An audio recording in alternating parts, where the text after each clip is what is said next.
Good morning, car enthusiasts, history buffs, and sun seekers, and welcome to the spectacular Brits on the Beach Classic Car Show 2025 in Ladysmith. Look around you, feel that gentle sea breeze, hear the distant rumble of truly magnificent machinery, and cast your eyes upon a breathtaking panorama of automotive artistry, all proudly displaying the Union Jack.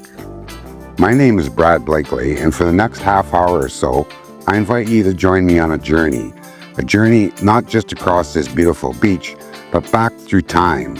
We're going to peel back the layers of history, exploring the golden age of British motoring, a period that gave us some of the most iconic, innovative, and downright beautiful cars the world has ever seen.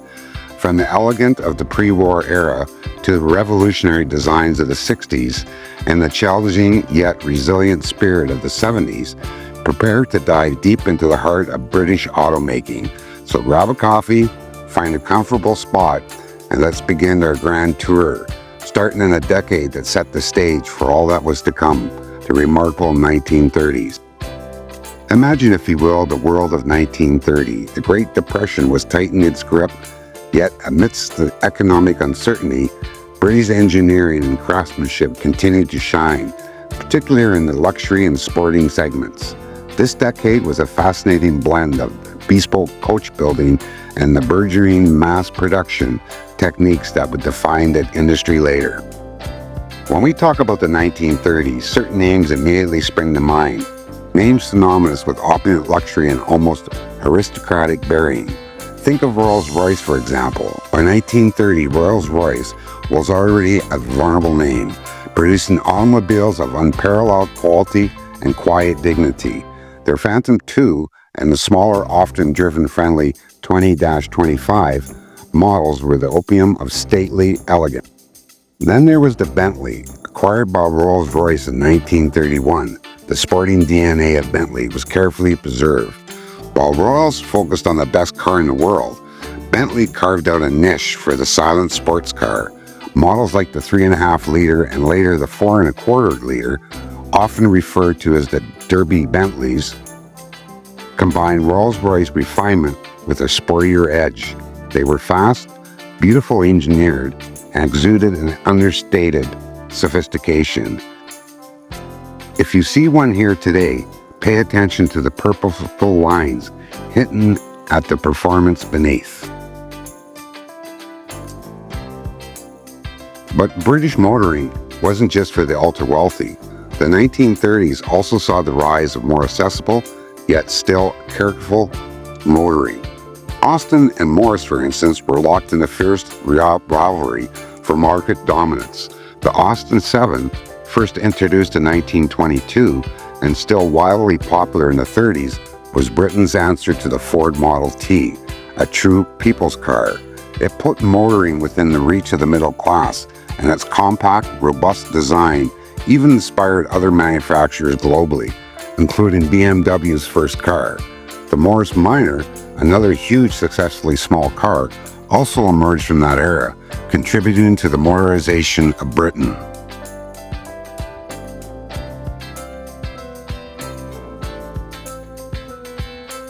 And for those with a passion of speed, for speed and a love for the open road, the 1930s truly delivered on that sports car front. This was the decade of MG, a marquee that would become synonymous with affordable, fun-to-drive sports cars. The M-Type Midget, the J-Type, and later the T-Series, like the TA and TB, were lightweight, nimble, and offered an exhilarating driving experience. They were simple, honest cars designed for the sheer joy of motoring. You can almost hear the roar of their small but potent engines and picture them.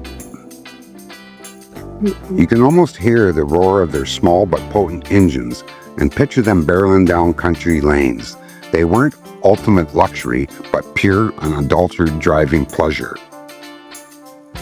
Other notable names from this period include Riley, known for its beautiful engineered cars with advanced overhead valve engines, and SS cars, the precursor to Jaguar, which began their elegant and sporting salons and tours hinting at the design prowess that would become their hallmark. So as you walk amongst these pre-war beauties today, take a moment to appreciate the incredible craftsmanship, the daring design, and the spirit of innovation that defined British motoring through the challenges and triumphs of the 30s. They truly laid the foundation for the decades that followed. The roar of the engines in the 1930s soon gave way to a very different sound. The outbreak of World War II in 1939 brought the passenger car industry to a screeching halt. Factories that once built luxury salons and nimble sports cars were swiftly converted to produce everything from aircraft engines and tanks to military vehicles and munitions. Rolls-Royce, for instance, famously produced a Merlin engine, powering iconic aircraft like the Spitfire and Hurricane. This period was one of the immense national efforts and sacrifices. When the war finally ended in 1945, Britain was a changed nation. Austerity was the order of the day. Raw materials were scarce, and the economy desperately needed a boost. The government's mantra to manufacturers was clear: export or die. This directive profoundly shaped the design and production of British cars in the immediate post-war years. Manufacturers like Austin, Morris, and Standard quickly resumed car production, often using pre-war tooling and design with minor updates. These early post-war cars were robust, practical, and designed for utility rather than glamour. Models like the Austin A40 Devon and Dorset and the Morris Minor were key to getting Britain back on the road and earning vital foreign currency. The new Minor, with its monocopic construction and torsion bar suspension, was generally groundbreaking for an economy car, offering excellent handling and interior space. You might see some of these charming rounded forms here today, a testament to resilience, but perhaps the most enduring and globally recognized automotive icon to emerge directly from the ashes of the post-war Britain was born in 1948, the Land Rover Series 1. Conceived by Maurice Wilks on the beaches of Anglesey as a versatile utility vehicle for farmers, it was essentially a go-anywhere vehicle designed to fill the gap on the market. Built with simplicity, robustness, and repairability in mind, often using surplus aircraft aluminum due to steel shortages, the Land Rover was an instant success. It rapidly evolved from an agricultural tool to a global explorer, serving everything from expeditions to emergency services. Its honest functional design and unparalleled capability set the standard for off-road vehicles for decades to come, and its descendants are still conquering terrain today. If you spot one, you're looking at a true piece of automotive history, born on necessity and evolving into a legend. Jaguar, having shed its SS cars named due to its unfortunate wartime connotation, also quickly re-established itself. Initially producing updated salons, their focus soon shifted to something truly spectacular. The 1940s saw the unveiling of the XK120 in 1948, a car that not only looked stunning, but revolutionary. XK engine was briefly the world's fastest production car. This car was a beacon of hope and a powerful statement of British engineering process. This car was a beacon of hope and a powerful statement of British engineering prowess, signaling a return to luxury and performance after the grim years of war. The 1940s may have been dominated by the aftermath of war, but it was also a decade of incredible ingenuity and determination. British manufacturers, against immense odds, not only put the nation back on wheels, but also laid the groundwork for a truly golden age of motoring that was just around the corner. As the 1950s dawned, a sense of optimism swept across Britain. Austerity began to recede, and with growing prosperity came a renewed desire for comfort, style, and crucially, performance. This decade is often regarded as the golden era of British sports cars, a time when these nimble, elegant machines captured the heart of drivers worldwide. especially in the crucial North American export market. The Jaguar XK series, the XK120, followed by the XK140 and XK150, continued to turn heads and set performance benchmarks. These graceful curves and powerful XK engines made them highly desirable, establishing Jaguar's reputation for grace, space, and pace. These cars were successful on racetracks and boulevards alike, cementing Britain's status at the forefront of sports car design. But Jaguar wasn't alone. The Austin Healey 100, unveiled in 1952, was an instant smash hit. Designed by the innovative Don Healey, it was a beautiful, powerful, and relatively affordable sports car that perfectly captured the spirit of the age. Its successor, the Austin Healey 3000, with its more potent engine and classic lines, became an iconic roadster, winning rallies and charming a generation. Look for their distinctive grills and sweeping bodywork here today. MG continued its dominance in the accessible sports car market with the MGA, introduced in 1955. This is a radical departure from the pre-war T-Series, featuring a sleek, curvaceous body and a more modern chassis. The MG was incredibly popular, beloved for simplicity, reliability, and pure driving enjoyment. MG continued its dominance in the accessible sports car market with the MGA, introduced in 1955. This was a radical departure from the pre-war T-Series, featuring a sleek, curvaceous body and a more modern chassis. The MGA was incredibly popular, beloved for simplicity, reliability, and pure driving enjoyment. And then there was Triumph, with models like the TR2, TR3, and later the TR4. Triumph offered rugged, capable, and surprisingly fast sports cars. They had a distinctive, slightly more muscular look than their MG counterparts and were known for their robust engines and excellent handling. The TR series became a huge export success, especially in the USA. Beyond the sports car glamour, the 1950s also significant advancement in mass market motoring.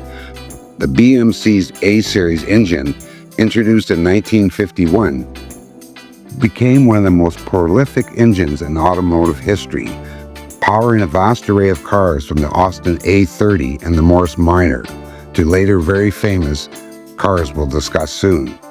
These practical cars made motoring available to even a wider segments of the population. But the decade ended with a truly revolutionary bang that would redefine small car design forever: the launch of the Mini in 1959. Designed by the brilliant Alex Ignatius for BMC, the Mini was a masterpiece of packaging. Its front-wheel drive, transverse engine layout, and the wheels pushed to the corners created extraordinary interior space for its tiny footprint. Combined with legendary go-kart-like handling, it was an instant sensation, breaking all conventions and becoming a cultural icon. The Mini wasn't just a car, it was a phenomenon, proving that small could be mighty, efficient, and incredibly fun.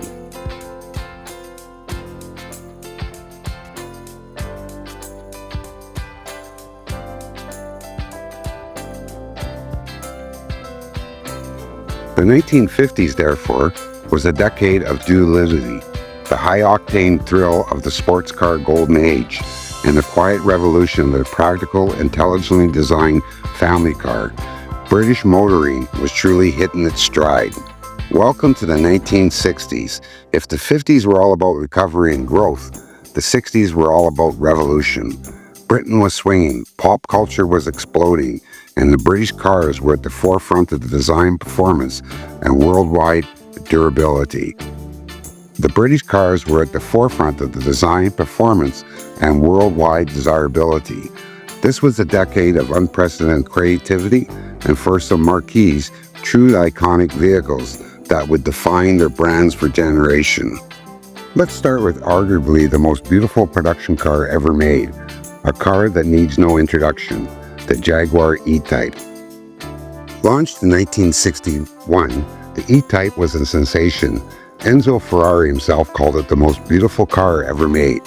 With its curvaceous aerodynamic lines, luxurious interior, and a powerful XK engine, it blended performance, style, and surprisingly relative affordability. It was a symbol of the swinging 60s, seen in films, driven by rock stars, and desired by everyone.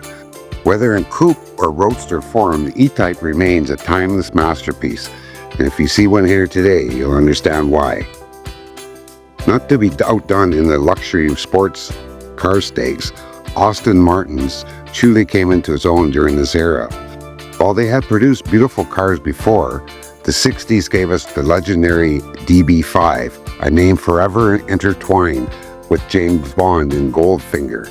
The DB5 embodied sophisticated power, elegant lines, and exclusivity. It was a quintessential British Grand Tourer, fast, comfortable, and exuding an air of understated cool. The Mini, born in the late 50s, truly came of age in the 60s, evolving into a performance legend with the Mini Cooper. Tuned by racing pioneer John Cooper, these feisty little cars punched well above their weight, famously winning the Monte Carlo Grand multiple times against much larger competitors. The Mini Cooper became a symbol of British ingenuity and giant-killing performance. Beyond their glamour, British manufacturers continued to innovate. Rover produced some of the most sophisticated saloons of the decade, the PB5, with its stately upright presence and powerful Buick-driven V8, beloved by prime ministers and royalty, and the groundbreaking P6 2000, which featured a Dion tube rear suspension and voted European Car of the Year in 1964. The P6 was a testament to the thoughtful engineering and advanced safety features. Lotus, under the brilliant Colin Chapman, redefined lightweight sports car design in the 60s. The Lotus Elan, with its advanced backbone chassis and fiberglass body, offered incredible handling and performance in a compact package. Chapman's philosophy of the simplicity, then add lightness, led to the cars like Elan and later the Europa that were celebrated by purists for their exceptionally driving dynamics.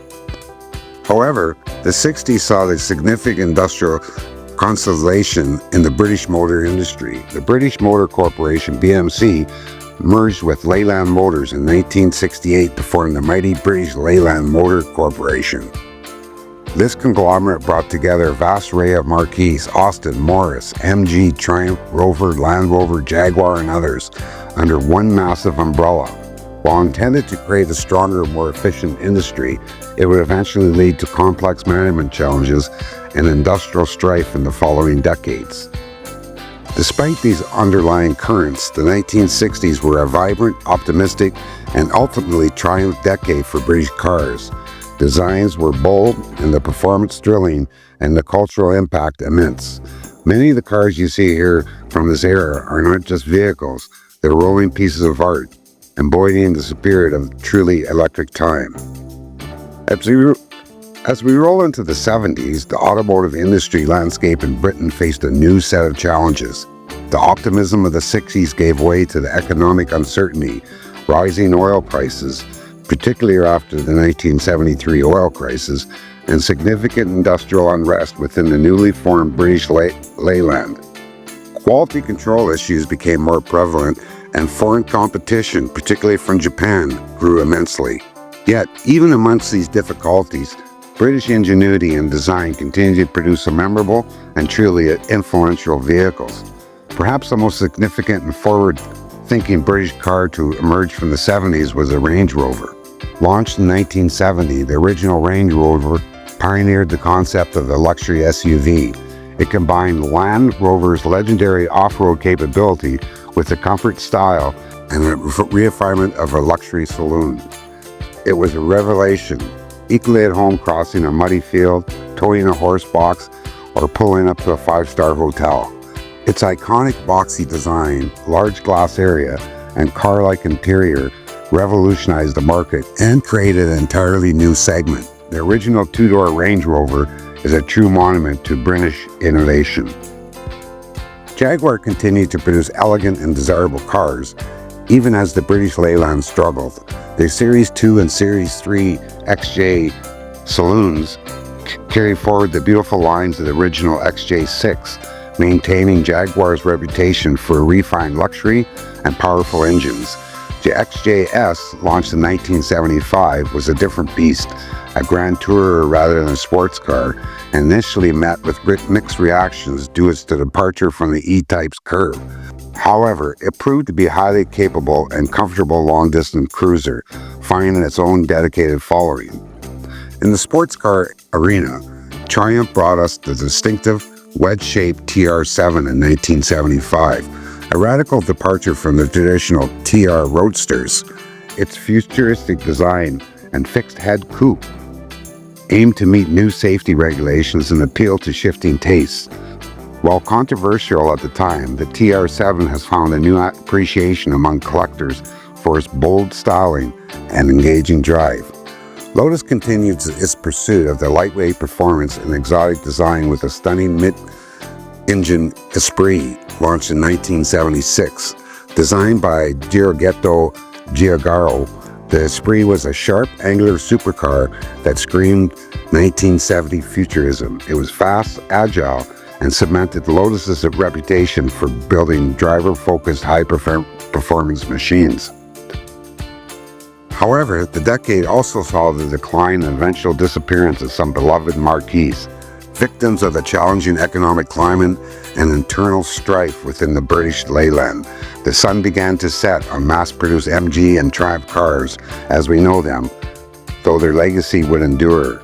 The 1970s was a period of immense changes and often difficult times for the British motor industry, but it was also a decade that gave us the revolutionary Range Rover, continued the Jaguar legacy, and saw Lotus push the boundaries of sports cars' designs. The cars of this era reflect the resilience and adaptability required to navigate a turbulent world. And there you have it, a whirlwind tour through 4.5 decades of extraordinary British motoring history, from the bespoke elegance of the 1930s Rolls-Royce through the wartime grit of the 40s that birthed the Land Rover, into the glorious sports car boom of the 50s, the design revolution of the 60s with the E-Type, and the challenging yet innovative 1970s gave us the Range Rover. Each decade, each car tells a history, a story of ingenuity, passion, resilience, and unmistakably British character. Continue to explore Brits on the Beach 2025 today.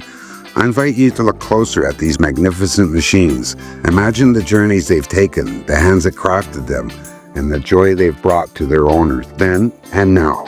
They are more than just metal, rubber, and glass.